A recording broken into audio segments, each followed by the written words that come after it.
times will you say, sorry? You know, many couples ask this question. Have you ever asked it? What about thought it? I mean, if we're being honest, we've all said sorry a few hundred times. We're all people in need of grace every day. And we're also thankful that Jesus has that grace for us every day. You know, saying sorry can be hard, but receiving that apology, well, that can be challenging too.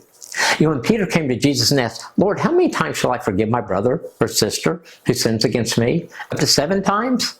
And then Jesus answered him, I tell you not 7 times, but 70 times 7.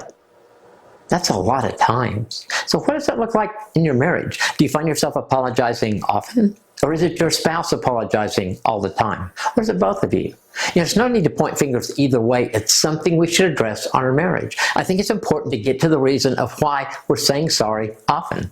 Is it really just a mess up? Or is it the same struggle that we've been having over and over? Think about the scenario. One spouse shared they feel defeated when their spouse responds to comments by saying, whatever.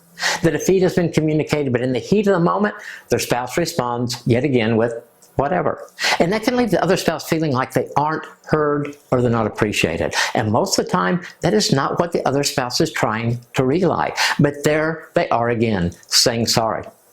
Let's be real. If your spouse is upset about something, you should want to help improve that situation. God says in Colossians 3:14, and over all these virtues, put on love, which binds them all together in perfect unity. Ephesians 4:2 says, be completely humble and gentle. Be patient, bearing with one another in love. And then 1 Peter 4:8 says, above all, love each other deeply, because love covers a multitude of sins. What great counsel. God says we should put on love, be humble, gentle, and patient. Moving forward, when responding to our spouse, we should take a moment to think about a response. Marriages thrive when spouses take the time to address their needs and concerns. Look at it as an opportunity to help your spouse, not as a condemning thing that you're doing wrong. We're human. Our responses aren't going to always be perfect. However, if you know something is a concern for your spouse, take the time to communicate with them and work on it with them.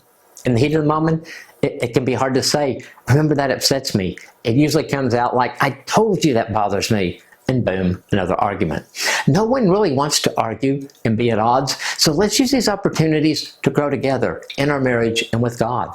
When our mind frame goes from my spouse is trying to change me to my spouse is hurting when I do this, our heart begins to soften a bit and we're able to see their heart for a moment.